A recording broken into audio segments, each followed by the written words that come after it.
दर्पण the reflection channel और हमारे सपोर्टेड दापिकानी passion for fashion Shri Anil Kala ji की तरफ से हम आज के इस कार्यक्रम में आपका हार्दिक स्वागत करते हैं, अभिनंदन करते हैं।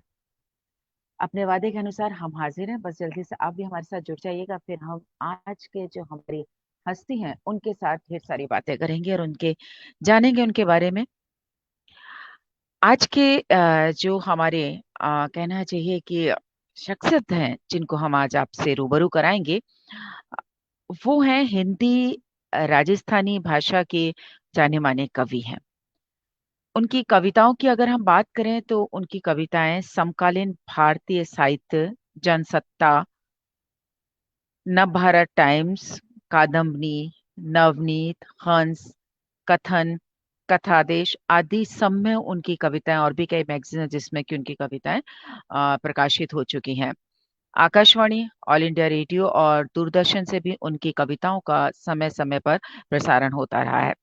बस जल्दी से आप हमारे साथ आइएगा और हमारे साथ जुड़ जाइएगा, और इसके बाद हम हमारे आज के जो शख्सियत हैं उनके साथ हम ढेर सारी बातें करेंगे, उनके बारे में जानेंगे, उनकी कविताओं के बारे में जानेंगे। बस जल्दी से आप हमारे साथ जुड़ जाइएगा।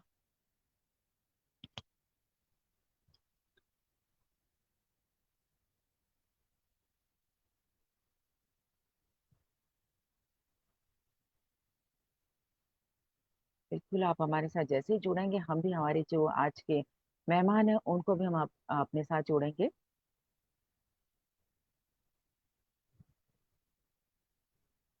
आज के हमारे जो मेहमान हैं वो राजस्थान प्रशासनिक सेवा से रिटायर्ड हुए हैं,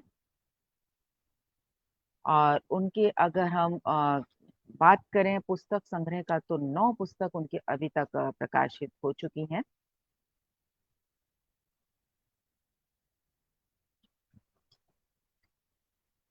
बिल्कुल, आप हमारे साथ जल्दी से जुड़िएगा। फिर हम आज के हमारे जो मेहमान हैं उनको भी अपने साथ हम जोड़ेंगे, और हम आप सभी का थैंक्स करना चाहते हैं कि आप सभी हमारे कार्यक्रम को देख रहे हैं दिल की बात डॉक्टर रेनू के साथ, और साथ ही इतना अच्छा रेस्पॉन्स हमें मिल रहा है कि आप इतना पसंद करें, आपका प्यार हमें मिल रहा है। आप इसी तरीके से हमारे कार्यक्रम को देखते रहिएगा, आप पसंद करते रहिएगा। निश्चित तौर पर हम और भी हमारे जो मेहमान हैं, जानी मानी हस्तियां, उनसे हम आपको रूबरू कराते रहेंगे। Thank you Mahendra Jain sir. आप भी बस जल्दी से हमारे साथ आ जाइएगा।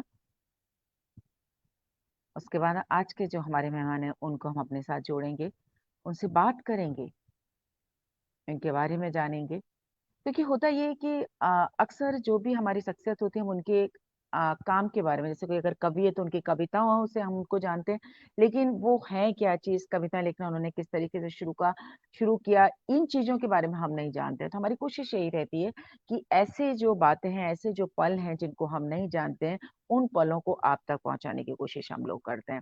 और आज के हमारे हैं कवि हैं, कहते हैं ना कि जब हम किसी भी कवि की कविताओं को जब हम सुनते हैं तो ऐसा लगता है कि वो कवि हमारे दिल की बात कर रहा है, और महसूस होता है कि हमारी भावनाओं को कवि शब्दों में पिरो करके हम तक पहुंचा रहा है।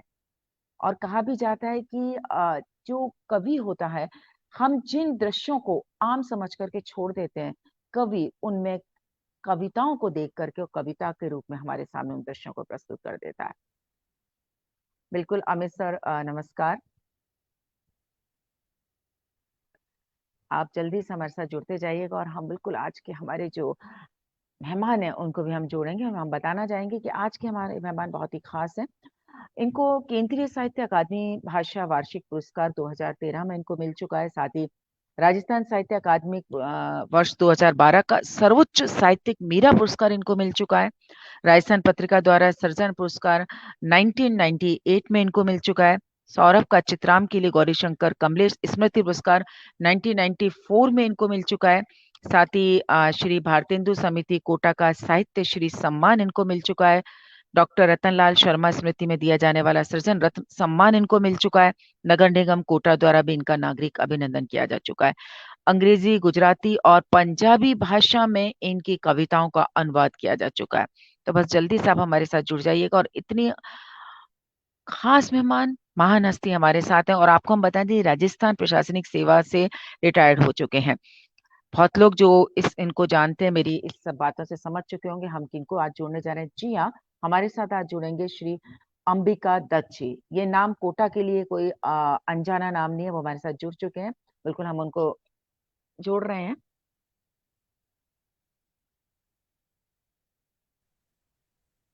जी। नमस्ते सर। नमस्ते नमस्ते रेणु जी, नमस्ते। सर आवाज आ रही है आपको मेरी?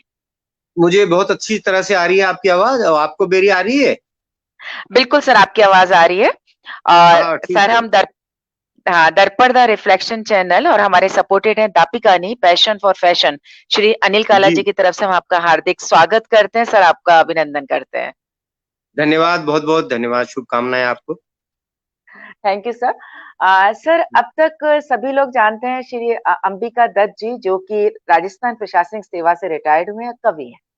लेकिन कुछ बहुत सारे ऐसे पल हैं कि प्रशासनिक सेवा में रहते हुए कविताएं करना, आपका जन्म कहाँ हुआ, आपकी शिक्षा कहाँ पर हुई, आज हम उन सब के बारे में बात करेंगे। बिल्कुल आपसे कविताएं तो सुनेंगे, क्योंकि अगर अंबिका दत्त जी हमारे साथ और उनसे नुगरे ना सुने जाए तो वो तो बात हो ही नहीं सकती है सर। तो सबसे पहले तो सर हम ये जानना चाहेंगे कि सर आपका जन्म कहाँ हुआ था और आपकी शिक्षा कहाँ हुई थी? दरअसल पहले ये कोटा जिला ही हुआ करता था, तब 12 जिला नहीं बना था। तो जी सर। 12 जिले में इस समय जो गांव है, कस्बा अद्दा, वहां मेरा एक जन्म हुआ, एक छोटे परिवार में, साधारण जी परिवार में। वहीं जी। मेरी शिक्षा हुई। मैं जब तक पढ़ता था तब तक वहाँ 10वीं तक स्कूल था, सेकेंडरी स्कूल। उसके बाद जी हमें पढ़ने के लिए 12 जाना पड़ता था, तो रोज ट्रेन से अप डाउन करते थे, आना जाना। और उसके जी। बाद मेरी शिक्षा यहाँ भी हुई, कोटा कॉलेज में भी। और मैं कोई बहुत ज्यादा पढ़ा लिखा आदमी हूँ नहीं, तो जितना वो पढ़ने के बाद में फिर नौकरी में चला गया, फिर परीक्षाएं दी, कुछ हम्म। प्रतियोगी परीक्षा, तो मेरा तहसीलदार सेवा में चयन हो गया, और फिर हम्म। प्रशासनिक सेवा में चयन हो गया, तो फिर हम्म। नौकरी करते हुए और हम्म। जिंदगी चलती रही, राजस्थान के विभिन्न जगहों में घूमते रहे, फिरते हम्म। रहे। आखिरकार हम्म। जून 16 में रिटायर हम्म। हो गए। जी जी सर। सर प्रशासनिक सेवा की तरफ ही रुझान आपका कैसे हुआ सर? दरअसल बहुत ज्यादा तो मेरी आकांक्षा नहीं थी प्रशासनिक सेवा की तरफ, क्योंकि हम्म। मैं जिस परिवार से आता था उस परिवार में सपनों की भी एक हम्म। सीमा थी। मेरी जो सीमा थी, हम्म। तो मैं सोचता था कि मैं क्लर्क हो जाऊं, अध्यापक हो जाऊं, फिर हम्म। बीए में कर लूं, बीएड कर लूं, एमएड कर लूं, तो शिक्षा जगत में हम्म। चला जाऊं। पर जिस हम्म। समय मैं बीए करके बीएड कर रहा था, उसी दौरान हम्म। में प्रतियोगी परीक्षा का विज्ञापन निकला, और मैंने हाँ। सोचा चलो देने में क्या परेशानी है। तो मैंने जी। परीक्षा दी, और मैं पहले ही प्रयास में राजस्थान तहसीलदार सेवा में चयनित हो गया। तो क्या बात है मुझे सर। भी, हाँ, मतलब विश्वास नहीं हुआ, और मेरे गांव में तो बड़ा ही उत्साह हो गया, क्योंकि मेरे गांव में मुझसे पहले प्रतियोगी परीक्षा में कोई चुना नहीं गया था। तो हम्म। बस यूं समझिए कि योग सुयोग बैठता चला गया, कोई बहुत बड़ी आकांक्षा मेरे मन में नहीं थी। हाँ। और आपने प्रतियोगी परीक्षाओं की कहीं से कोई तैयारी वगैरह भी नहीं की थी, बस वैसे ही ना, आपने फर्स्ट? मैं अपने स्तर पर, लेकिन मैं यूं हाँ। समझिए आपके, उस समय कई सारी चीजों से गुजर चुका था। मैं हम्म। अपने प्रतियोगी परीक्षा के लिए जिस तरह की एक तैयारी होती है, और जो हम्म। विद्यार्थी प्रशिक्षण, टीचिंग कोचिंग करके तैयारी करते हैं, मैं अपने हम्म। स्तर पर ही अपने कोर्स की किताबों के अलावा बहुत सारी दूसरी चीजें पढ़ता रहता था। तो मेरा जो दूसरे जी विषयों का ज्ञान था वो भी बहुत अधिक था। फिर मैं साइंस जी। का फेलियर स्टूडेंट था, बीएससी का। अच्छा। तो साइंस जी। तो साइंस में पढ़ चुका था। फिर हाँ हाँ। आप देखिए कि मैंने 7 वर्ष में ग्रेजुएशन किया। आप कल्पना कर सकते हैं? अच्छा अच्छा। नाइस। हाँ, जो 3 साल का ग्रेजुएशन होता है वो 7 साल में किया हाँ। मैंने। मतलब हाँ, अच्छा। हाँ, मतलब 2 साल में तो मैंने बीएससी फर्स्ट ईयर किया, जी और 2 साल में मुझसे बीएससी सेकंड ईयर नहीं हुआ। जी। उसके बाद में फिर मैंने 3 साल में बीए किया। तो बीए फिर मैंने अपने मनपसंद के दर्शन और हिंदी साहित्य और इत्यादि विषय लेकर किया। तो मैं 7 साल का बीए किया हुआ था और मुझे कई सारे विषयों का ज्ञान था।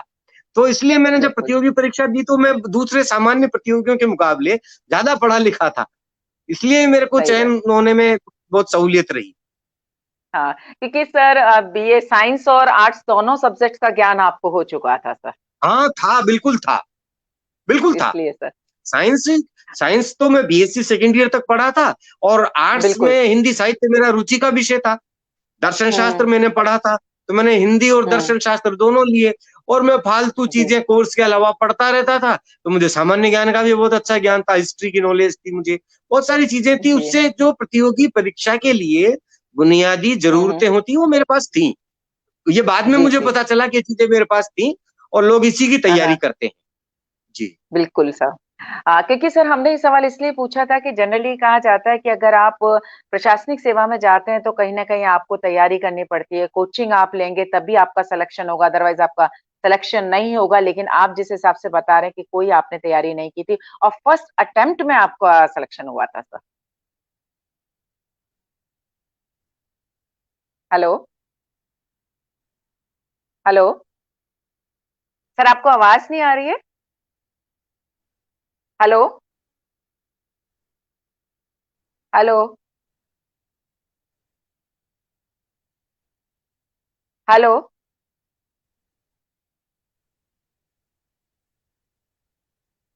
हेलो। सर आपको आवाज आ रही है मेरी? नहीं, आवाज नहीं आ रही। मैं दोबारा से उनको बिल्कुल, अभी दोबारा से उनको हम लोग जोड़ते हैं।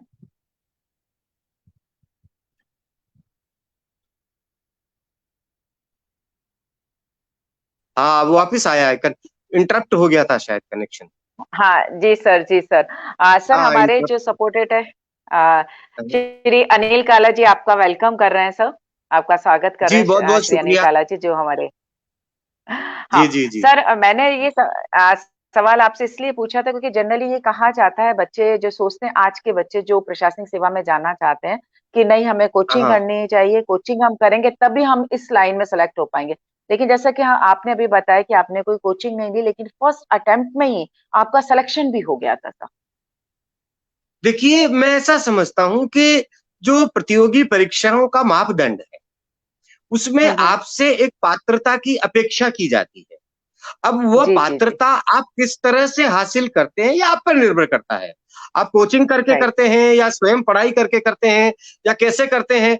हाँ, बेशक कोचिंग करने से आपको दूसरों के अनुभवों का लाभ मिल जाता है। मैं तो क्योंकि बहुत हम्म। सारी ठोकरें खाया हुआ आदमी था, लेकिन एक नया जी। जो फ्रेशर है, उससे हम हाँ अपेक्षा हाँ। थोड़ी करेंगे कि वो बहुत सारी असफलताओं को के बाद में फिर वो जाए।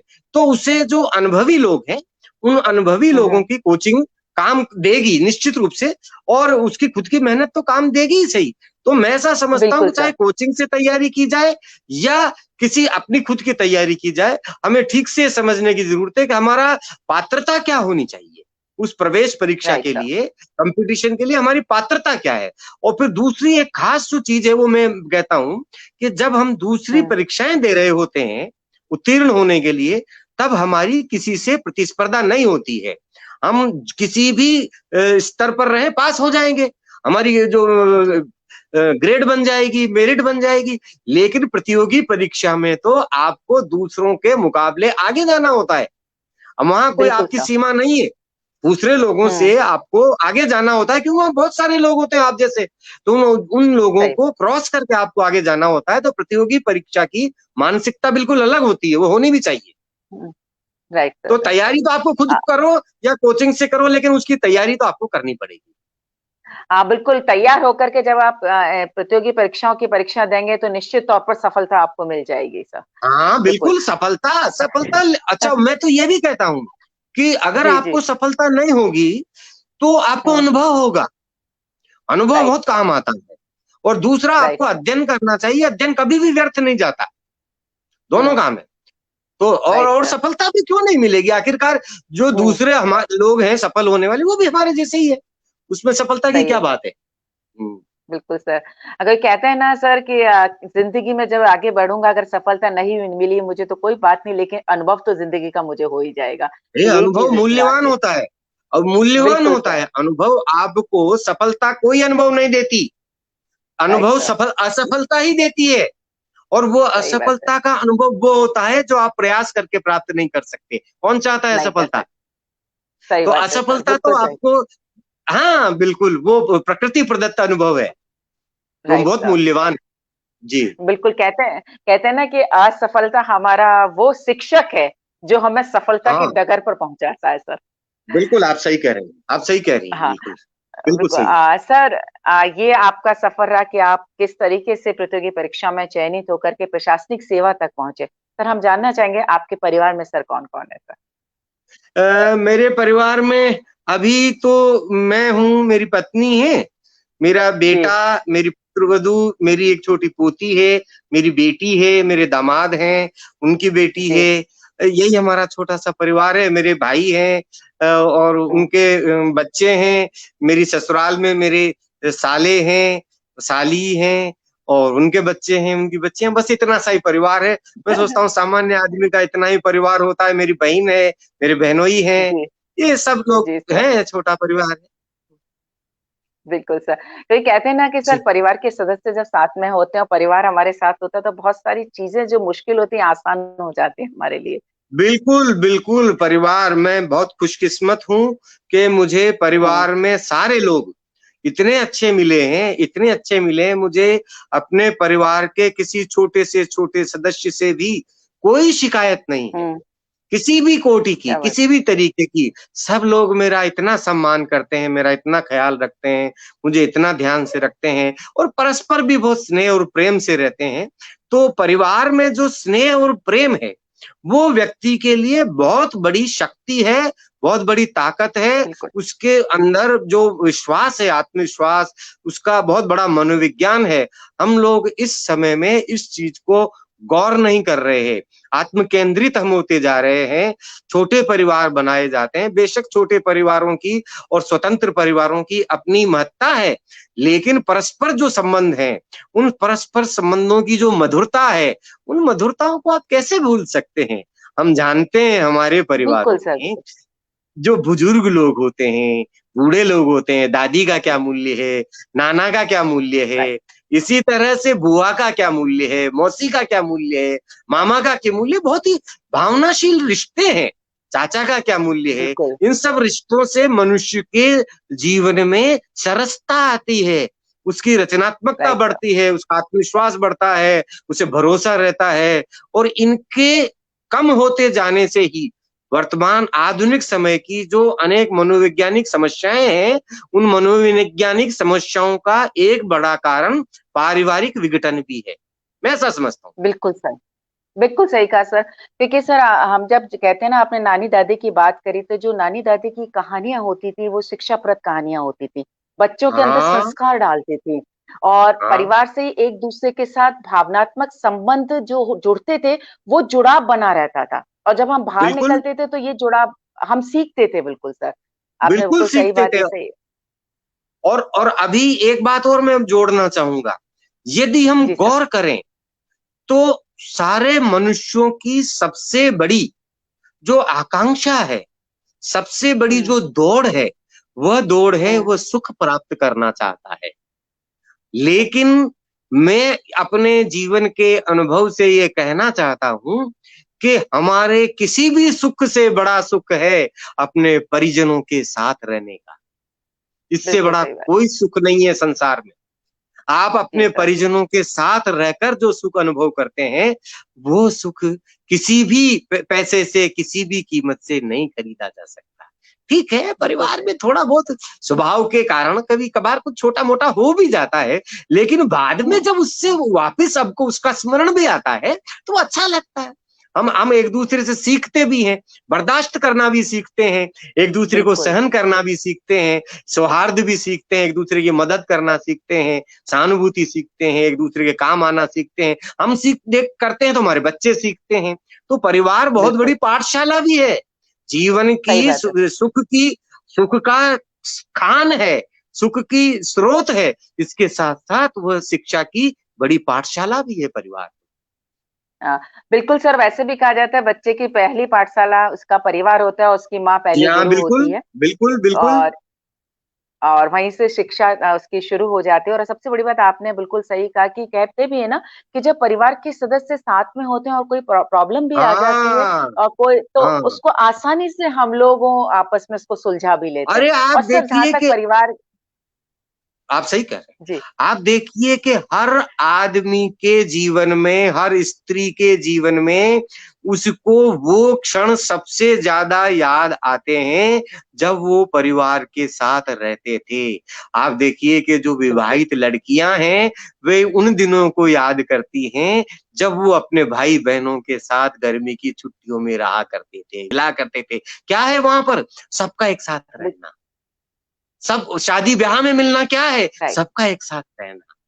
तो सबका एक साथ रहना एक बहुत साथ बड़ा सुख रहना, है। बिल्कुल सही बात। हाँ, हाँ। बिल्कुल सर। और और सबसे बड़ी बात सर, जहाँ तक बात होती है कि जब साथ में रहते हैं तो कुछ खट्टे-मीठे अनुभव भी होते हैं और ज़िंदगी का नाम भी यही है कि जो कहते हैं ना, ज़िंदगी में अगर मिठास ही हो जाएगी तो वो डायबिटीज़ हो जाएगी, इसलिए थोड़ा-सा नमकीन भी ना, ना, होना सब तरह ज़रूरी के है। अनुभव रहते हैं। और सब दोनों का सब सब स्वभाव के रोग बिल्कुल। रहते हैं। हाँ, बिल्कुल, लेकिन हम उनके हाँ, साथ निर्वाह करते हैं, तो समायोजित करना भी सीखते हैं। देखिए, ज़िंदगी में सीखते हैं एक सर, बहुत बड़ा गुण समायोजन करना है, बल्कि जो आधुनिक राइट सर। मनोविज्ञान है, वो तो मनुष्य के व्यवहार के लिए बिहेवियरिज्म तो यही कहता है कि एडजस्टमेंट सबसे बड़ा सहूलियत है। जो आदमी जितना अधिक समायोजन कर सकता है, राइट। वह उतना ही अधिक सुखी रहता है। वो उतना ही अधिक आनंद में रहता है। तो सही समायोजन बात है सीखने सर। की पाठशाला भी बिल्कुल हमारा सर। परिवार ही है। परिवार हमें समायोजन करना भी सिखाता है। बिल्कुल। जी। Right sir. और सर, बिल्कुल सही बात है, आपने कहा। सबसे बड़ी बात ये है कि हम बहुत सारी चीज़ों को बर्दाश्त करना सीखते हैं। लेकिन आज के समय में हाँ, कहीं न कहीं यही चीज़ हो रही है कि जब हम संयुक्त परिवार से हटते जा रहे हैं, तो हमारी बर्दाश्त करने की सीमा भी खत्म होती जा रही है। हम हाँ, हम बहुत हम जल्दी मनुष्यों परेशान को हो जाते हैं, बर्दाश्त नहीं बहुत करते। जल्दी अपना टेम्पर लूज़ हाँ, कर लेते कर लेते हैं। हैं। Right sir, right sir. हाँ, बिल्कुल बिल्कुल। सर। तो हाँ। ये अ, सब, लेकिन इसके लिए हम एक दूसरे को बर्दाश्त करना और समायोजन करना सीखें, तो हम अपने परिवार को बचा सकते हैं, अपने रिश्तों को जी। बचा सकते बिल्कुल सही बात है सर। हैं। आपने बहुत जी। सही बात कही कि हम अपने रिश्तों को बचा सकते हैं और आज के समय की सबसे असल पूँजी हमारे रिश्ते ही हैं, जिन्हें हमें बचा करके रखना बहुत ज़्यादा बिल्कुल, ज़रूरी है। बिल्कुल, बिल्कुल, अ बिल्कुल, बिल्कुल। अ सर, जैसे कि हम बात करें, आप प्रशासनिक सेवा में जब आए तो आप अलग-अलग पदों पर आप रहे थे। आपने हाँ, कई पदों को तो हम जानना चाहेंगे सर कि कोई अलग-अलग पदों पर रहते हुए आपका कोई ऐसा अनुभव रहा हो जो आप हमसे साझा करना चाहें सर? दरअसल तत्काल तो कोई अनुभव याद आएगा नहीं, पर ये मेरे लिए बहुत बड़ी बात है। मैं बीच में एक बात और बताऊँ आपको कि मैं जब राजस्थान जी। तहसीलदार सेवा की ट्रेनिंग कर रहा था, तो उसी दौरान मैंने हुँ, हुँ। आरएएस की भी परीक्षा दी थी और आरएएस की परीक्षा में मेरा अच्छा। राजस्थान लेखा सेवा में चयन हो गया था। राजस्थान लेखा सेवा में चयन हो गया, तो अब मेरे सामने विकल्प हुँ, था कि मैं राजस्थान तहसीलदार सेवा जो सबॉर्डिनेट सेवा में गिनी जाती है, उसमें रहूँ या राजस्थान हुँ। प्रशासनिक सेवा राजस्थान लेखा सेवा में चला जाऊँ। तो अब जी। चूँकि मुझे बहुत ज़्यादा अनुभव नहीं थे और मेरे पास कोई अनुभवी हुँ। सलाह देने वाला भी नहीं था। हुँ, लेकिन हुँ। मेरे मन में कई सारे द्वंद हुए। उसमें एक बड़ी मेरी जो चॉइस थी, मेरी आकांक्षा थी, मैं ऐसी नौकरी करना चाहता था जिसमें फील्ड जॉब हो। यानी मेरा जो पब्लिक अच्छा। कॉन्टैक्ट रहे, मैं लोगों से ज हुँ, हुँ। मिलूँ-जुलूँ। तो मुझे ये तो पता था कि यदि मैं लेखा सेवा में गया, अकाउंट सर्विसेज़ में गया, तो मेरी सारी नौकरी दफ्तरों में ही बीतेगी। दफ्तर से बाहर कोई फील्ड का हुँ, काम हुँ। था नहीं और मुझे ये भी पता जी। था कि तहसीलदार की नौकरी तो पब्लिक कॉन्टैक्ट की नौकरी है। तो मैं आप हाँ सर। देखिए कि राजस्थान लेखा सेवा में चयनित होने के बावजूद राजस्थान हुँ, हुँ। तहसीलदार सेवा में ही रहा, राजस्थान लेखा सेवा में हुँ। नहीं गया और उसके पीछे एक बड़ी आकांक्षा ये थी कि मैं पब्लिक डीलिंग में, पब्लिक कॉन्टैक्ट में रहना चाहता था। इसका लाभ मुझे ये हुआ कि मुझे विभिन्न प्रकार के अनुभव हुए, अनेक एक्सपोज़र हुए, जी। देहाती जीवन के भी, शहरी जीवन के हुँ। भी और मेरे पास अनेक लोगों से मुझे मिलने का अनुभव हुआ। मैं आपको बताना चाहूँगा कि मेरे जीवन का बहुत प्रारंभिक काल में जब झालावाड़ के पास में एक मनोर थाना नाम का कस्बा है छोटा सा, मैं पहली जी। नौकरी में वहां पर नायब तहसीलदार था। और आप कल्पना नहीं करेंगे कि वर्षा के दिन थे, यही यही महीना था, अभी अगस्त जैसा ही महीना था। तो ये वहां पर चारों तरफ से नदियां आ गईं। मतलब आप मनोर थाना से अकलेरा, उस समय तहसील होती थी, हम्म। वहां सब तहसील थी, तो नदियां बीच में थी, आप आ जा नहीं सकते थे, कोई साधन नहीं आ सकता था। उस दौरान में वहां पर सांप्रदायिक दंगा हुआ ओ। और मैं अकेला, बिल्कुल कम उम्र का, मेरी फर्स्ट पोस्टिंग थी, पहली अच्छा। पोस्टिंग। हाँ, और वर्षा ऋतु हो रही थी, मैं और एक थानेदार, हम दो लोग केवल अधिकारी, कोई एसटीओ नहीं, कोई अधिकारी नहीं, कोई पुलिस जाब्ता नहीं। आए कैसे? नदियां आ रही हैं, उन पे चढ़कर आ नहीं सकता। और वो 2 बिल्कुल। दिन तक लगातार उस सांप्रदायिक दंगे में किस तरह से हमने, अच्छा जीप जो हमारे पास थी, जीप सड़क पर चलती थी, सड़क से नीचे उतर नहीं हम्म। सकती, कीचड़ हो गया, बारिश हो रही थी। हम्म। तो उस हम्म। समय में जो हमने अनुभव किया, जिस तरह से हम लोगों ने उस सांप्रदायिक, अच्छा फिर आप शहर की सांप्रदायिकता का जो उपद्रव है वो भिन्न प्रकार का होता है, ग्रामीण सही बात। सांप्रदायिकता का उपद्रव दूसरे प्रकार का होता है। लेकिन हमने बड़े उसमें साथ में कहा, बाद में लोगों ने मेरे काम को सराहा भी, उस मेहनत को अप्रिशिएट भी किया, कभी अवसर मिला तो वो लंबा वृत्तांत है।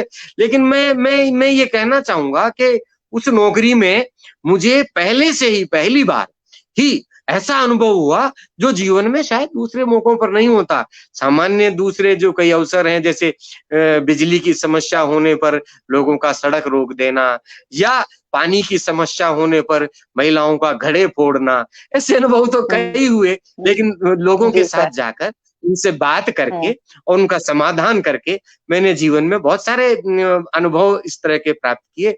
किसानों के अनुभव, व्यापारियों के अनुभव, मेरे मेरे जीवन में इस नौकरी की वजह से बहुत सारे अनुभव आए। मैं बताऊं आपको, यहाँ सांगोद के पास वो गांव है एक, तो बपावर, बपावर हम्म। में एक बार एक एक व्यापारी, वो बड़ा व्यापारी कई छोटे किसानों की फसल को खरीद कर और उनका भुगतान किए बिना ही भाग गया, गायब हो गया। सारे इलाके में हाहाकार मच गया, वो करोड़ों लेकर चला गया, मुकदमा चला, मुकदमा चलेगा, पुलिस पकड़ेगी, तब जो होगा सो होगा। हम्म। लेकिन पब्लिक ने तो हम्म। चारों तरफ से अब पुलिस को, प्रशासन को और थाने को घेर लिया और सारा काम कर लिया। कई दिन तक वो लंबा प्रसंग चला, लेकिन और पब्लिक डीलिंग लगातार चली गई। अब सारे लोग जो जिला कलेक्टर और एडीएम होते तो जिला मुख्यालय पर बैठते हैं, तो वहां मौके पर तो बिल्कुल। हमको जाना पड़ता, रोज जाना, रोज बातचीत करनी। तो इस तरह के बहुत सारे अनुभव है मेरे, कई सारे अनुभव हैं। बिल्कुल सर। कई बार ऐसे इलाकों में रहना जहाँ पानी नहीं है, तो वहां टैंकर से पानी पहुंचाना। मैं कई गांवों में, ऐसे गांवों में गया जिनमें बिजली नहीं है। ये अनुभव, मुझे बहुत सारे अनुभव हुए इस नौकरी में, मुझे अनेक अनुभव हुए। बिल्कुल, और अनुभव से बहुत कुछ सीखने को मिला सर, बिल्कुल आपने सही कहा। सर, अब हम जानना चाहेंगे श्री अंबिका दत्त जी प्रशासनिक सेवा में वो कवि कैसे बने सर? क्योंकि जब हम देखते दरअसल हैं हाँ। कवि कवि तो शायद मैं ऐसा मानता हूं कि कवि तो होता है, बनता बनाता तो नहीं है, वो तो एक हम्म। बीज होता है। हम्म। बाद में अब जो जी। व्यक्ति होता है, उसकी जिम्मेदारी तो ये है कि उसका, उस पौधे का पालन हम्म। पोषण करे। तो जी। मैं जो मेरे अंदर जो कविता के लक्षण थे, और मैं जब अपना पीछे देखता हूँ, तो मुझे लगता है कि वो तो मुझे इस विद्यार्थी काल में ही हो गए थे। हमारे गुरुजी थे गिरधारी लाल जी मालव, वो हमें पढ़ाते थे। हम्म। तो जब मैं 9वीं 10वीं में पढ़ता था, उसी समय कुछ जो हम्म। है कविता विता जैसा कुछ मैं करने लग गया था। और हमारे जो क्षेत्र के मूर्धन्य और बड़े ख्याति प्राप्त कवि हैं, दुर्गादान सिंह जी, गिरधारी लाल जी हाँ जी। मालव, ये मैं अंता में, उस समय गिरधारी लाल जी अंता में थे अध्यापक, तो वहां आया करते थे। और भी दूसरे उनके मित्र कवि आया करते थे, तो मैं इनकी कविताएं सुनता था। तो कविताएं सुनता था तो मेरे मन में ऐसी इच्छा होती थी कि ये कैसे लिख लेते हैं। बाकी लोग तो उनकी कविता की सराहना करते थे, सराहना तो मैं भी हम्म। करता था। लेकिन मेरे अंदर हाँ, एक प्रेरणा भी होती थी कि अगर अपन ऐसा कर सकें तो कैसा मजा आ जाए, अगर अपन ऐसा कुछ बना सही। सकें तो कैसा मजा आ जाए। तो फिर मैंने एक दो बार कोई कोशिश की, और हुँ, ये सुयोग ही रहा कि वो कोशिश नकल नहीं थी। हुँ, हुँ, फिर मैंने अपने जो गुरु थे हमारे गिरधारी लाल जी, उनको बताया, तो उनका करे ये तो हुँ, कविता हो गई है, कविता लिख दी है तुमने। अच्छा, अच्छा। उसके बाद ये हुँ, सिलसिला चल पड़ा, और मैं बहुत ही मुझे कई सारे अपने जो वरिष्ठ और अग्रज साहित्यकार थे, उनका सबका हुँ, हुँ, वो मिला स्नेह, और उस स्नेह के कारण मैं, आप देखिए कि सन 77 में मेरी कविता शायद मधुमती में छप चुकी थी, और मैं जयपुर हुँ, आकाशवाणी पर भी चला गया था। तो उसके बाद तो ये सिलसिला चलता ही रहा, नौकरी के साथ-साथ। लोग आश्चर्य करते रहे कि तुम नौकरी भी करते हो और नौकरी भी ऐसी कठिन करते हो, फिर कब लिखते जी, हो? मैंने कहा मैं केवल हुँ, लिखता ही नहीं हूँ, पढ़ता भी हूँ, क्योंकि लिखने के लिए सबसे ज़्यादा अगर कोई ज़रूरी चीज़ होती है तो पढ़ना होती है। तो सब बहुत ज़रूरी। तो ऐसे बनते चले गए, कविताएँ फिर होती चली गई। बिल्कुल क्योंकि सर जब हम आपकी प्रोफ़ाइल को देखते हैं तो आपको बहुत सारे तो सम्मान मिल चुके हैं। केंद्रीय साहित्य अकादमी भाषा वार्षिक पुरस्कार आपको मिल चुका है। राजस्थान साहित्य अकादमी का सर्वोच्च पुरस्कार जो मीरा पुरस्कार है वो आपको मिल चुका है। राजस्थान पत्रिका का सृजन सम्मान आपको मिल चुका है। सौरभ का चित्राम सम्मान आपको मिल चुका है। रतन लाल जो डॉक्टर रतन लाल स्मृति में जो सम्मान दिया जाता है वो आपको मिल चुका है। भारतेंदु समिति की तरफ से आपको सम्मान मिल चुका है। बहुत सा लंबी लिस्ट है आपकी जो मैं देख रही हाँ, थी। वो तो इतने सारे सम्मान आपको मिले हैं। सम्मान तो सम्मान तो कई मिले, और कई कई मुझे भी आश्चर्य जी। होता है, और कई बार लोग कहते हैं कि शायद मैं कोई टेक्निक जानता हूँ सम्मान प्राप्त करने की, तरकीब मुझे आती है, लेकिन ऐसा नहीं है। जी, ऐसा नहीं है। जी। मैं ऐसा समझता हूँ कि सम्मान हुँ, मिलना ना मिलना एक अलग चीज है। लेकिन एक लेखक जी। का कर्म हुँ, अपना काम करते रहना होता है। महत्वपूर्ण बिल्कुल लेखक सर। ही नहीं, कोई भी आदमी जो अपना जिस हुँ, क्षेत्र में जो कर्म करता है, उस कर्म को यदि वो निष्ठापूर्वक कड़ी मेहनत के साथ करता है, ईमानदारी के साथ करता है, बिना किसी तात्कालिक लाभ की आकांक्षा या प्रतिफल पाने की इच्छा से करता है, तो निश्चित रूप से देर सवेर उसका सम्मान उसे मिलेगा, बिल्कुल उसका सर। मान मिलेगा, उसके काम का सम्मान होगा, वो नवाजा जाएगा। ऐसा नहीं है कि कोई एक को ही मिलेगा।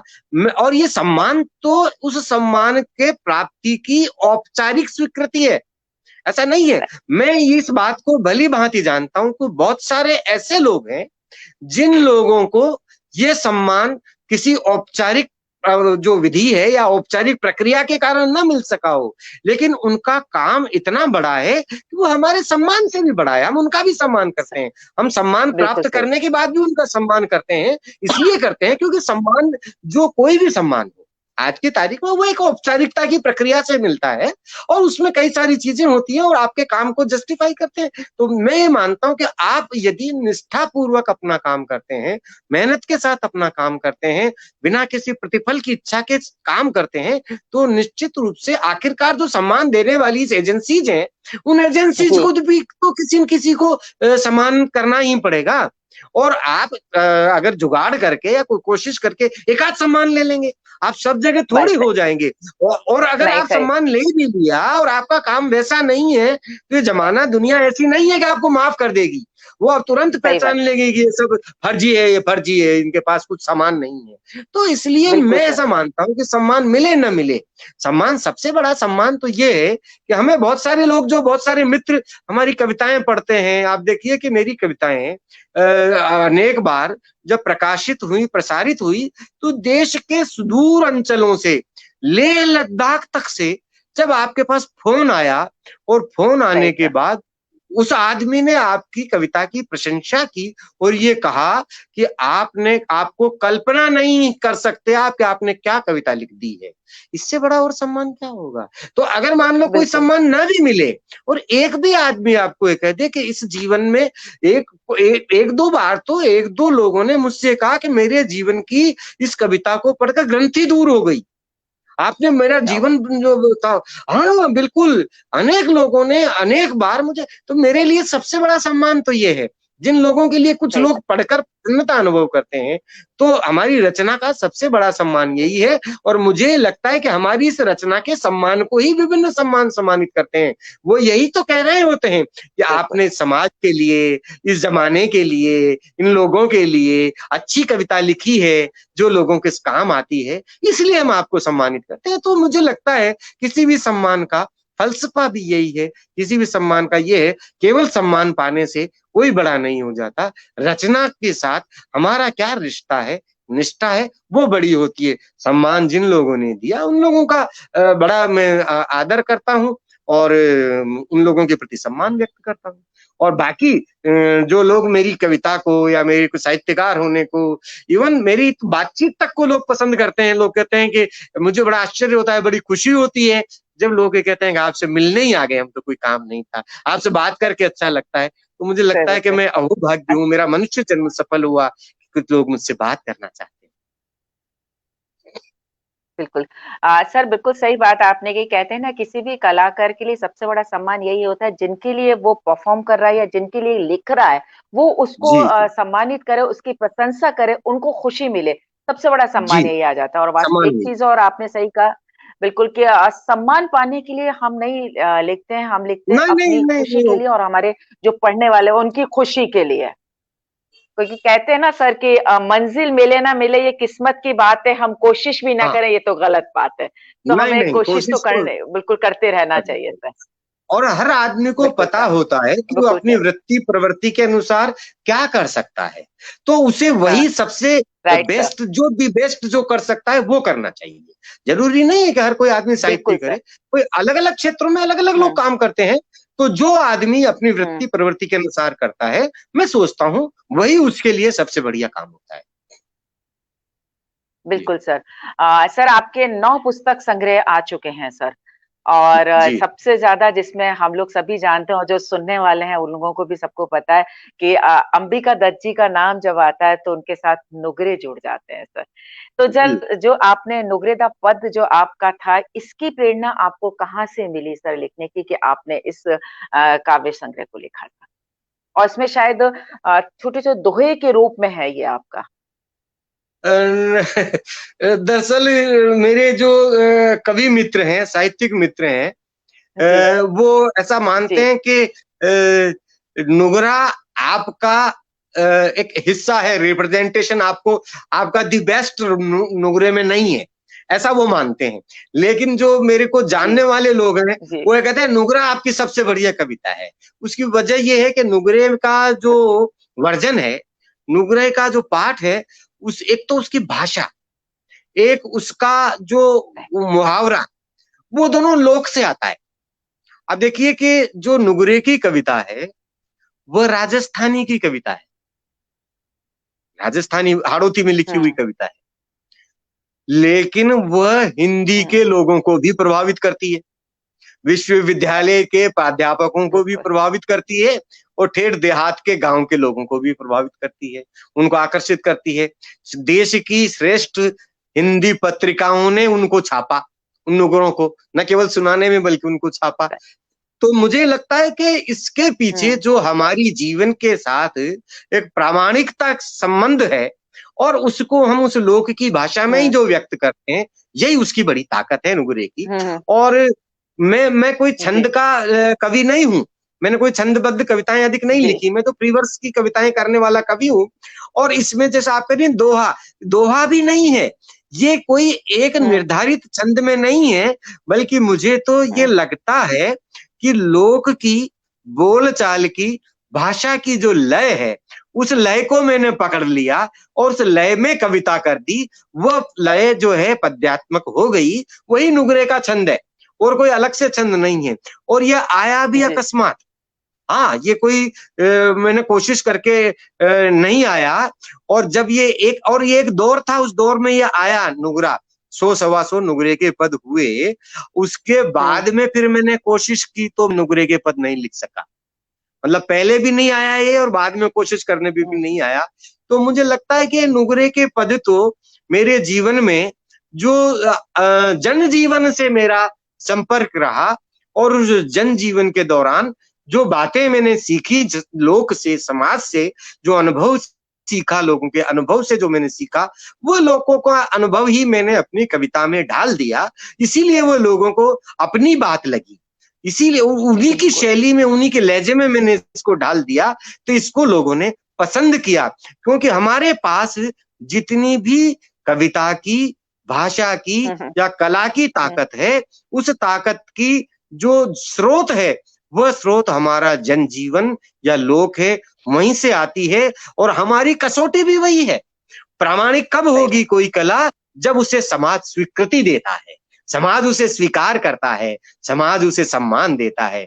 तो कला का स्रोत भी जीवन है, जनजीवन है, लोक जीवन है, और कला की स्वीकृति भी जनजीवन है। तो मुझे लगता है कि नगरा नुगरा इस कसौटी पर कहीं खरा उतरता है, क्योंकि उसका स्रोत भी लोक में से आता है और उसको लोक ही स्वीकृति देता है, इसलिए लोक की कविता है वो। बिल्कुल सर, क्योंकि हमारी बोलचाल की भाषा है और ऐसा लगता है कि हमारे दिल की बात कहता है ये।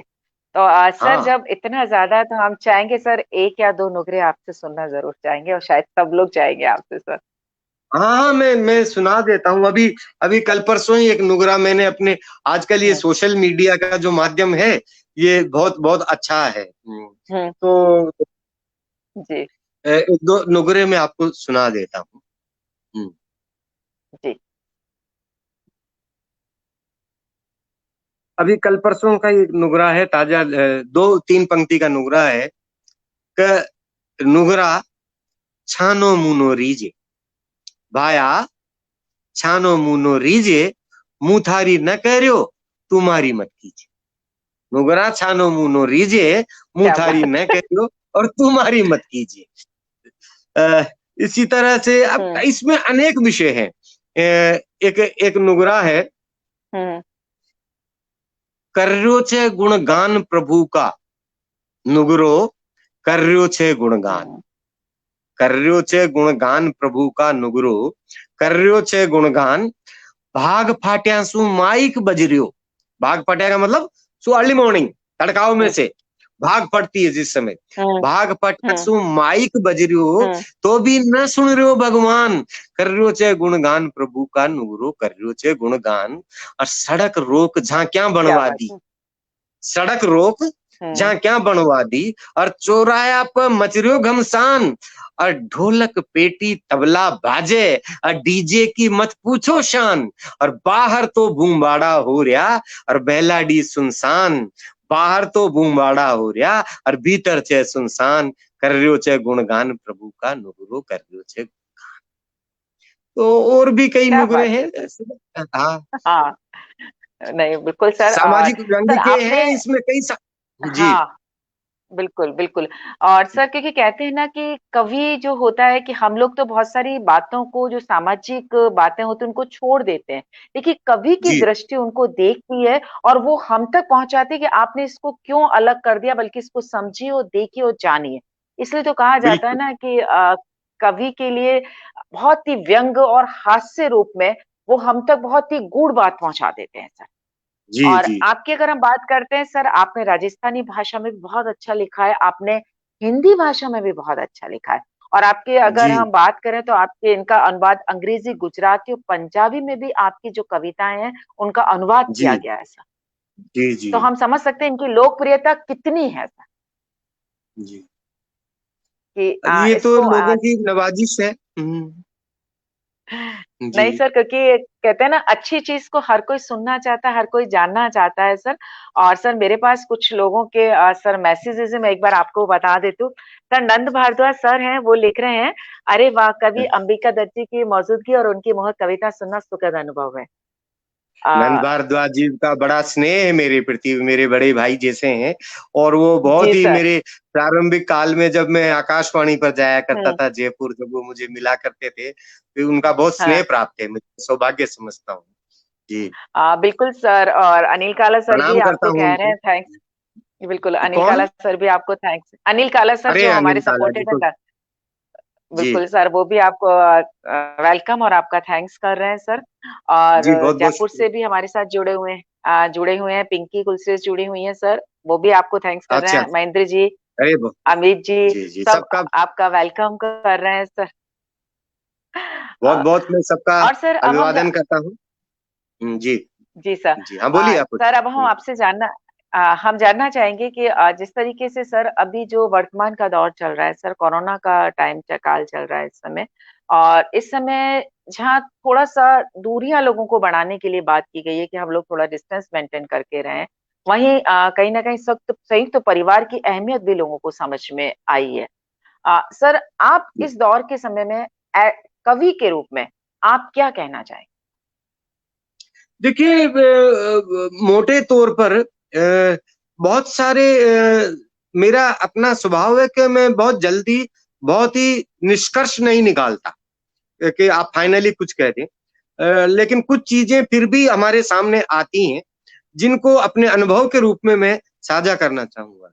पहली चीज तो जी। मोटा जो सबसे बड़ा अनुभव पढ़े लिखों और सबसे कम पढ़े लिखों के बीच में भी आया है, और वह उसकी कोई तार्किक व्याख्या किसी के पास नहीं है।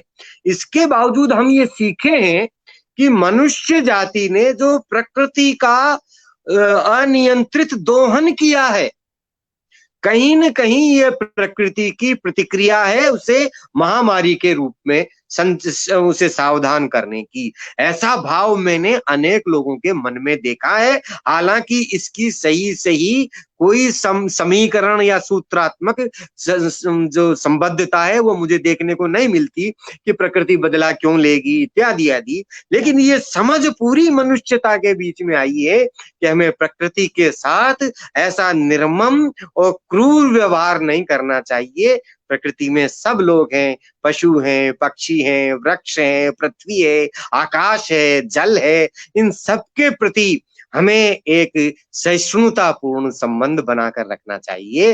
अन्यथा हम प्रकृति के बिना जीवित नहीं रहेंगे। एक समझ तो ये आई है। दूसरी बिल्कुल सर। समझ में ये दूसरी समझ जो मैं समझाऊं वो ये है कि अभी मोटी बात हमें दिखाई दी है कि कुछ चीजें अभी नई नई प्रचलन में आई हैं। जैसे हमको पता नहीं था क्वारंटीन क्या होता है, इससे पहले ये शब्द आजकल चलन में आ गया है। इसी तरह से एक शब्द आया है इम्यूनिटी। हाँ। इम्यूनिटी सही। मुझे लगता है कि साल 2 साल पहले कोई विशेषज्ञ और बहुत पढ़े लिखे लोग इस बात की चर्चा करते थे, इम्यूनिटी की बात की। लेकिन इम्यूनिटी क्या है? तो मैंने गौर करके देखा कि इम्यूनिटी हमारे शरीर की प्राकृतिक रोग प्रतिरोधक क्षमता है, और तो कुछ नहीं है। प्राकृतिक है वो भी। तो लेकिन ये बिल्कुल कम बिल्कुल। क्यों हो गई? ये कम क्यों हो गई? हम्म। हम्म। तो कम इसलिए सही हो बात है। गई, ये कम क्यों हो गई? भाई पहले हमारी इम्यूनिटी ठीक थी, अब कम क्यों हो गई? हम्म। और अभी भी हम देखते हैं कि जो लोगों के पास प्राकृतिक जीवन जीते हैं, तो मैं यही समझा कि हम हमारी जीवन शैली में हमने अपनी जीवन शैली को बहुत अधिक अप्राकृतिक बना लिया है। सही। हम प्राकृतिक जीवन शैली के बजाय अप्राकृतिक जीवन शैली बनाने के कारण हमारे अंदर जो प्राकृतिक चीजें थी, प्राकृतिक शक्तियां थी, जिनमें इम्यूनिटी भी एक प्राकृतिक शक्ति है, वो कम हो गई क्योंकि हम अप्राकृतिक हो गए। उदाहरण के तौर पर देना पड़े तो हमारा आहार, हमारा विहार, हमारा खान पान, रहन सहन, उठना बैठना, जगना सोना, सब कुछ कितना अप्राकृतिक हो गया है। हम सही। जितना प्राकृतिक जीवन जिएंगे, जितना आहार विहार प्राकृतिक रखेंगे, उतना ही हमारी प्राकृतिक क्षमता बढ़ेगी और इम्यूनिटी भी उसमें शामिल है। तो यदि हम प्राकृतिक रूप से इसमें जीवन जिएंगे, अब देखिए कि हम पूरे समय आज कितना भी जीवन कैसा भी बदल गया है। आप मुझे बताइए, प्रातःकाल जल्दी उठने के खिलाफ और उसके पक्ष में ये सिद्धांत आप मना कर सकते हैं? आपको सही हमेशा बात हर कोई कहेगा जो देर से उठने वाला है। है, वो सैद्धांतिक रूप से तो जल्दी उठने के पक्ष में ही है। भाई थ्योरी सही वो बात। कहेगा यार मैं भले ही 10 बजे उठता हूँ दिन में, लेकिन ये बात तो सही है कि सुबह उठने का मतलब और ही कुछ होता है। जल्दी सोने सही बात। इस सिद्धांत तो कोई नहीं नकार सकता ना। तो जल्दी नहीं सर। उठना क्या है? जल्दी उठना सही। क्या है? प्राकृतिक है। भाई बस। सृष्टि के सारे जीव सूर्योदय के समय उठते हैं, सूर्यास्त के बाद सो जाते हैं। सही है। रात्रि में जागने वाले जीव अलग है। तो मनुष्य क्या रात्रि में जागने वाला जीव है? लेकिन मनुष्य ने कहा कि नहीं, मैंने बिजली पैदा कर ली है, इसलिए मैं तो मर्जी आएगी जब तक जागूंगा और मेरी मर्जी आएगी जब सोऊंगा। तो सही बात है सर। अप्राकृतिक हो गया। हाँ। संसार में मनुष्य के अलावा कोई दूसरे जीव इतना प्रोसेस्ड फूड नहीं खाते। जीव जंतु पशु पक्षी कोई भी प्रोसेस्ड फूड नहीं खाता, और मनुष्य के प्रोसेस्ड फूड की एक अनंत श्रृंखला है। सही है। और जो प्रकृति विज्ञान के चिकित्सक हैं वो कह रहे हैं कि हमारे अंदर सबसे अधिक इन्फेक्शन इत्यादि होते हैं तो हमारे प्रोसेस्ड फूड की वजह से ही होते हैं, क्योंकि सबसे जल्दी सड़ जाता है। सही तो हमने प्राकृतिक खान सही बात। पान आहार विहार सब कुछ छोड़ दिया, सब चीजों को हम खराब करके खाने लग गए हैं, जीवन वैसा करने लगे। हम प्राकृतिक शुद्ध हवा का सेवन करने के बजाय हमने अपनी खिड़कियों को बंद कर दिया, पर्दे लगा लिए, फिर एसी लगा लिया, कूलर लगा लिया। अरे ये ठीक है, सुविधा हो सकती है, लेकिन फिर आपको फार्म हाउस की क्या जरूरत है? फिर क्या लेने जाते हो फार्म हाउस सही पे, बात। जब आपके पास सारी सुविधा हो सही। गई ना, आपको ठंडक भी हो गई, आराम हाँ। भी हो गई, आपने परफ्यूम भी लगा ली, खुशबू भी लगा ली, अब बचा क्या आपके पास? फिर क्यों चाहिए फार्म हाउस? क्यों जाते हो जंगल सही में बात। पिकनिक पे? इसलिए जाते हैं कि हमारी प्राकृतिक जरूरत तो प्रकृति है। तो इस कोरोना ने हमें इस बात को सिखा दिया, ये बहुत बड़ी सीख है। इसके अलावा इसने ये भी सिखा दिया कि हम प्रकृति से बड़े नहीं हैं, प्रकृति बहुत बड़ी है। हमें प्रकृति को अपने लिए मानकर चलना चाहिए। हमने हमने बहुत उस प्रकृति के लिए हमेशा वही रिश्ता रखा। हम जो प्रकृति के बारे में नदी को माता कहते हैं, तो नदी कोई अपन विज्ञान सोच सकता है कि पानी की धारा किसी मनुष्य की माता कैसे हो सकती है? हैं? लेकिन सही हमने बात। माता कहा, धरती को माता कहा। अरे भाई, ये धरती माता कैसे हो सकती है? पेड़ को पूजा वो देवता कैसे हो सकता है? लेकिन हम ग्रेटफुल हैं उस प्रकृति के प्रति। तो हमारी प्रकृति के प्रति जो ग्रेटफुलनेस है, उसको समझना चाहिए। मुझे लगता है कोरोना ने हमें ये एक अवसर और दिया है, अपने जीवन को प्राकृतिक तरीके से जिए और करें। और जो बहुत सारी चीजें हैं, इसमें तो अनेक चीजें हैं। मैं सोचता हूँ इस कोरोना ने मुझ जैसे आदमी को अपने समय को व्यर्थ खराब करने से बचाने की विधि सिखाई। मैं अपने जीवन में इस कोरोना काल में बहुत एक लिख पढ़ सका, बहुत सारी बातें कर सका, और मुझे लगा कि मैं बहुत सारा समय खराब करता था। अब मुश्किल ये है कि समय का क्या करूं, इतना समय। और लेकिन सही इस बात। कोरोना ने मुझे सिखाया कि समय तो बहुत कम है, आप जितना उपयोग कर सकते हो करो। तो मुझे इस बिल्कुल। कोरोना काल ने समय का सदुपयोग करना भी सिखाया। तो बहुत सारी सही बात चीजें है हैं। सर। और देखिए कि हम अंततः प्रकृति से बड़े है ही नहीं, प्रकृति को माता कहते हैं, और कोई भी माता हम्म। इतनी निर्मम नहीं होती कि अपने संतान को नष्ट कर दे। मैं विश्वास करता हूं कि ये कोरोना एक दिन खत्म हो जाएगा, समाप्त हो जाएगा। कुछ समय लग सकता है। प्रकृति ने ही इस सृष्टि को रचा है, प्रकृति ही इसको बचाएगी। बिल्कुल सही, आपने बिल्कुल सही बात सही यहाँ पर कही है सर। सर कहा जाता है कि वैसे तो कहते हैं ना कि सर अपने माता-पिता के लिए सभी बच्चे बराबर होते हैं, माता-पिता अपने सभी बच्चों से बराबर प्यार करते हैं। ऐसे ही एक कवि के लिए उसकी रचनाएँ सभी रचनाएँ उसके बहुत दिल के करीब होती हैं और क्योंकि वो दिल से निकली हुई होती हैं और सभी रचनाओं को वो बहुत ही सम्मान और उतना ही प्यार करते हैं। लेकिन फिर भी हम चाहेंगे आपसे कि आपकी कोई ऐसी रचना जो आपके दिल के बहुत ज़्यादा करीब हो? उसको हम ज़रूर सुनना चाहेंगे। जो आपको बहुत ज़्यादा पसंद हो। दरअसल देखिए, आपने आपने वो रिश्ता बहुत अच्छा बता दिया, रचनाओं के साथ रचनाकार का रिश्ता, माता की संतान जैसा। जी, तो और जी मैं सर। माता तो नहीं हूँ और इस जीवन में हो भी नहीं सकता। और बल्कि मैं तो ये कहता हूँ कि जो साहित्यकार है, हाँ, वो इस साहित्य में बहुत बड़ा झूठ झूठ प्रचलित चल रहा है।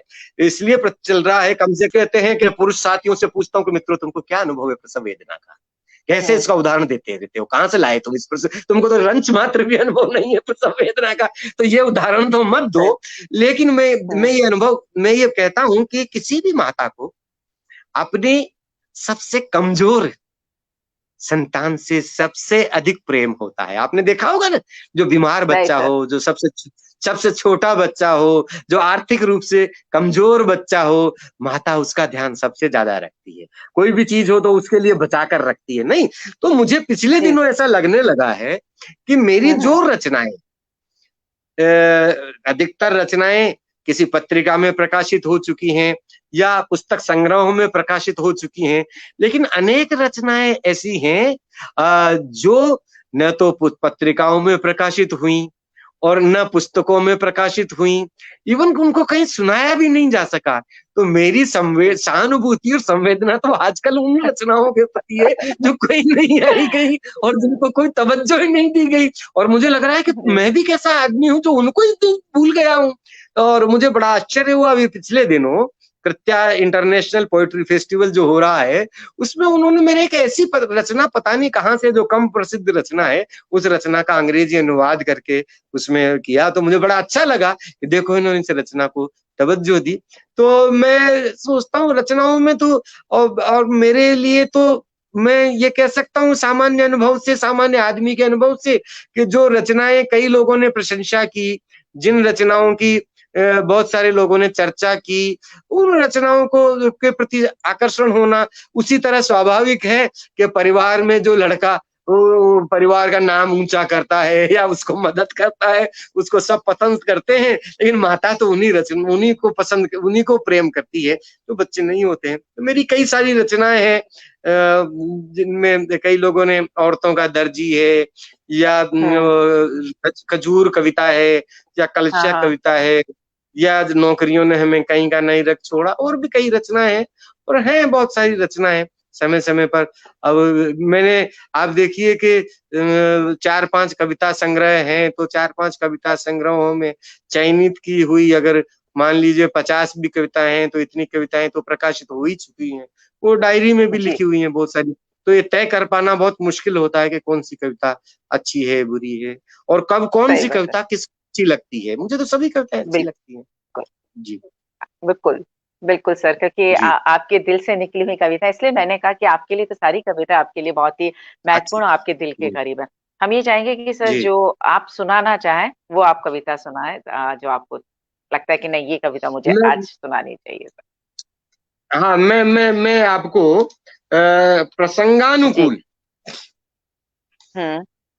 दो छोटी कविताएं सुनाऊंगा। छोटी तो नहीं है, मझोली कह लीजिए, बीच की 2 कविताएं मैं सुनाना चाहूंगा।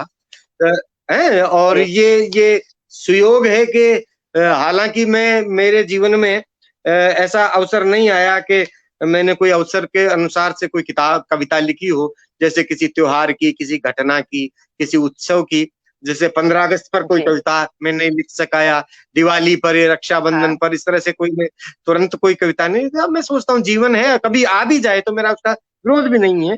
पर एक कविता मेरी है आजादी को लेकर। तो मैं चाहता हूँ है भी सर 15 अगस्त। हाँ, तो एक आजादी को लेकर है और एक जंग जिंदगी की। तो 2 कविताएं मैं आपको सुनाना चाहता हूँ। बिल्कुल सर, स्वागत सर। हाँ, एक कविता है, आजादी नहीं उड़ान सिर्फ पंखों की, आजादी नहीं उड़ान सिर्फ पंखों की, खड़े रहना पैर जमाए, डटे रहना उसूलों पर अपने, यही है आजादी, यही है। खड़े रहना पैर जमाए, डटे रहना उसूलों पर अपने, यही है आजादी, यही है। आजादी का मतलब नहीं है सिर्फ सपने देखना सोए हुए, आजादी का मतलब नहीं है सिर्फ सपने देखना सोते हुए, जागे हुओं का सपना है आजादी। जो काटते हैं अदृश्य बेड़ियां, जो काटते हैं अदृश्य बेड़ियां, तोड़ते हैं न दिखने वाले उन बंधनों को, जकड़े हैं जिनमें असंख्य जन, वे ही हैं परवाने आजादी के दीवाने, वही हैं जो काटते हैं अदृश्य बेड़ियां, तोड़ते हैं न दिखने वाले उन बंधनों को, जकड़े हैं जिनमें असंख्य जन, वे ही हैं परवाने आजादी के दीवाने, वही हैं। आजादी सिर्फ गलतियां निकालना शिकायतें करना नहीं, आजादी सिर्फ गलतियां निकालना शिकायतें करना नहीं है, वो उम्मीद है जिम्मेदारी की, भरोसा वफादारी का, वह उम्मीद है जिम्मेदारी की, भरोसा वफादारी का, वह कोई अराजकता नहीं है। खुले दिल और समझदारी की, खुले दिल और समझदारी की साझे की दीवार है आजादी, जिस पर सबकी छत टिकी है, खुले दिल और समझदारी की साझे की दीवार है आजादी, जिस पर सबकी छत टिकी है। आजादी नहीं है उड़ान सिर्फ पंखों की, खड़े रहना पैर जमाए, डटे रहना उसूलों पर, हाँ यही है आजादी, यही है। क्या बात एक है और सर, कविता। बिल्कुल आजादी का सही मायने, बिल्कुल सर, बिल्कुल बिल्कुल सर। हाँ, एक और मैं कविता आपको सुना देता हूँ। तो मैं सोचता हूँ जी हमारा सर। समय भी इसके बाद हो ही जाएगा। ये कविता बिल्कुल सर। है, तो ये जी। कविता है जंग जिंदगी की। जंग जिंदगी की सिपाही की तरह लड़ो, जंग जिंदगी की सिपाही की सिपाही की तरह तरह। लड़ो, रगड़ो बेड़ियां इस तरह आपस में कि पैदा आग सी हो, रगड़ो बेड़ियां आपस में इस तरह की पैदा आग सी हो, मिलाओ मंसूबों से मंसूबे, मिलाओ मंसूबों से मंसूबे, चलकर रास्ता खुद ब खुद आ जाएगा। पाटो खाइयां जो दरमिया हैं वहम की, पाटो खाइयां जो हैं दरमिया वहम की, टांक दो उजाला लालटेन की तरह सबके बीच में, हौसले बचा कर रखो, मिलाओ मंसूबों से मंसूबे, चलकर रास्ता खुद ब खुद आ जाएगा। पाटो खाइयां जो हैं दरमिया बहम की, टांक दो उजाला लालटेन की तरह सबके बीच में, हौसले बचा कर रखो। चर्चा हर चंद हार का अच्छा नहीं, चर्चा हर चंद हार का अच्छा नहीं, कभी कोई उम्मीद जीत की भी करो, काफिला है क्या बात। नहीं तो हो जाएगा, काफिला है नहीं तो हो जाएगा, हो जाएगा। तदबीरें सुलट जाएंगी कोशिश तो करो, तदबीरें सुलट जाएंगी कोशिश तो करो, जीत लो जंग को लड़कर शान से शहंशाह की तरह, जीत लो क्या। जंग को लड़कर शान से शहंशाह की तरह, और इस जीत को एक फकीर की तरह जश्न की तरह खल्क में उछाल दो, जीत लो जंग को लड़कर शान से शहंशाह की तरह, और इस जीत को फकीर की तरह जश्न की तरह खल्क में उछाल दो, जंग जिंदगी की सिपाही की तरह लड़ो, जंग जिंदगी की सिपाही की तरह। क्या बात है सर, बहुत ही खूब। वास्तव में आपने आजादी के मायने हम लोगों को यहाँ पर समझा है, क्योंकि अक्सर हम लोग समझते हैं कि आजादी का मतलब हमारे लिए ये हो जाता है कि हम सब कुछ, हम अपने अधिकारों की बस बात करने लग जाते हैं। ये हमारी अधिकार है, आजादी हमें मिल चुकी है तो हमारा ये अधिकार हो जाता है, बोलने का अधिकार हमारा, किसी का आजादी को हनन करने का अधिकार, सारे अधिकार हमारे साथ आ जाते हैं। हम अपने कर्तव्यों को पीछे छोड़ते हुए चले जाते हैं, जबकि जिंदगी का नाम ये होता है, कहते हैं ना कि जिंदगी हमारी बैंक की जी पासबुक की तरह होती है, जितना आप पैसा जमा कराएंगे उतना ही निकाल सकते हैं। उसी तरीके से बिल्कुल जितने बिल्कुल। हम अपने कर्तव्य जिंदगी में देंगे उतनी अधिकारों की हम बात कर सकते हैं। आपने वास्तव जी बहुत खूबसूरत से आजादी के मायने को हमें समझाया कि हमें अगर जी आजादी के मायने को समझना है तो अब जो हमारे कर्तव्य हैं, जो हमें ड्यूटीज दी गई हैं, उनको हम अच्छे से करें, और किसी भी ठीक बात। जिंदगी की डगर पर चलते हैं तो उसको लेकर के हम चलें। सर, बहुत लोगों ने इस चीज को अप्रिशिएट भी यहाँ पर किया है सर। क्षमता चौधरी मैम मैं ने ऐसा आपको समझता बोला हूँ है। कि आजादी हमेशा जिम्मेदारी लाती है। बिल्कुल आप सर। अगर आजाद होना चाहते हो, अगर आप अपना फैसला लेना चाहते हो, तो उसकी जवाबदेही जिम्मेदारी आपको करनी पड़ेगी। मैं बिल्कुल इसका सर। सबसे सुंदर सा उदाहरण देता हूँ कि जब हम मेरा विवाह मेरे माता पिता ने किया, तो मेरे परिवार में मेरी पत्नी से मेरी जब भी लड़ाई होती है, तो मैं बहुत आसानी से कहता हूँ कि मेरी जिंदगी मेरे माता पिता ने खराब कर दी। लेकिन जिन्होंने अपनी जिम्मेदारी से खुद आत्मनिर्भर होकर आजादी से शादी की है, वो किसको दोषी कह सकते हैं, क्योंकि उनकी जिंदगी खराब करने की जिम्मेदारी उनकी है। तो आजादी हमेशा जिम्मेदारी लाती है। बिल्कुल सही ये एक बात है मजाक सर, की क्योंकि बात है। कहते हैं ना कि हाँ, नहीं आपने बिल्कुल सही कहा सर, क्योंकि कहते हैं ना कि आजादी पाना जितना आसान था उतना इस आजादी को बरकरार रखना बहुत मुश्किल है। तो ये कहते हैं ना बिल्कुल किसी सही कह चीज रहे हैं को आप, पाना है तो जिम्मेदारी। हम बहुत उससे पा लेते हैं, लेकिन जिंदगी वहीं वो लड़ाई जंग वहीं खत्म नहीं हो जाती, बल्कि उस चीज को ठीक बना करके रखना सबसे बड़ी जिम्मेदारी ठीक हमारी आ जाती है। ठीक। तो हम आज के बिल्कुल। समय में अगर हर व्यक्ति अपनी जिम्मेदारी को समझे और जिम्मेदारी को जी समझ करके अपना काम करे तो शायद बहुत सारी समस्याएं खत्म हो सकती हैं, सुलझ ठीक बात। सकती हैं सर। और सर बहुत लोगों सर आपको अप्रिशिएट यहाँ पर है, क्षमता चौधरी मैम ने मैं आपको बोला है, थैंक्स सर। कमलेश सर है हमारे साथ। जी जी सर। जी मैं सबको कमलेश शुक्रिया कहता हूँ। मीना राजवल सर ने बोला है। जी हाँ, जी महेंद्र मोदी सर, आपको सर जो आकाशवाणी में शायद आप जानते होंगे, कोटा में थे और जी हाँ जी विविध हाँ जी हाँ जी हाँ भारती के बिल्कुल चैनल हेड थे सर। वो सर जी जी आपको जी वहां कह रहे हैं। और सर विमला भंडारी मैम, आप शायद जानते होंगे, अरे यही वाह है आजादी, बहुत खूब कहा आपने सर। वो आपको हाँ हाँ कह रही हैं सब। और जी जी सर हम भी आपका थैंक्स कहते हैं सर, दर्पण द रिफ्लेक्शन चैनल और हमारे जो सपोर्टेड है दापी गानी पैशन फॉर फैशन श्री हाँ अनिल मैं भी काला जी की सबको तरफ से। शुक्रिया कहता हूँ और कल स्वतंत्रता दिवस की अनंत शुभकामनाएं सबको देता हूँ। जी और मैं दुआ करता जी हूँ सर। सबके लिए कि बहुत जल्दी हम इस कोरोना से मुक्त हों और बहुत स्वस्थ जिंदगी और खुली जिंदगी जिएं। आजादी की शुभकामनाएं सबको।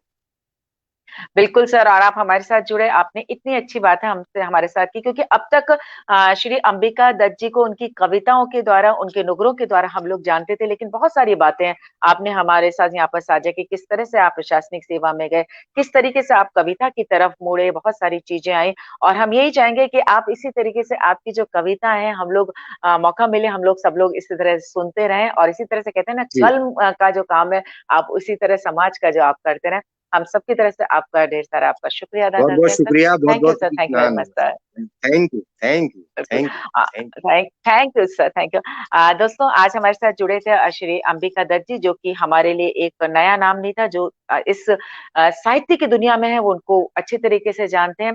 हम आज का कार्यक्रम यहीं समाप्त करते हैं। कल रात 9 बजे हम आपसे फिर मिलेंगे एक नए हमारे मेहमान के साथ। लेकिन चलने से पहले हम आप सभी से यही कहना चाहेंगे, आज का जो दौर चल रहा है, उस दौर में हमेशा की तरह हमारी एक ही आपसे रिक्वेस्ट रहेगी, एक ही आपसे निवेदन रहेगा, अपने घरों में रहें, सुरक्षित रहें, स्वस्थ रहें। आवश्यकता नहीं है तो अपने घरों से बाहर मत निकलीजिएगा। अपना बचाव करते हुए अपनों का बचाव हमें हर लिए करना बहुत ज्यादा जरूरी हो गया है। तो बस इसी उम्मीद के साथ कि आप अपने घरों में स्वस्थ रहेंगे, सुरक्षित रहेंगे, अब डॉक्टर रेणु श्रीवास्तव को भी आप अनुमति दीजिएगा। नमस्कार, शुभ रात्रि, and thank you sir. Thank you all right thank you.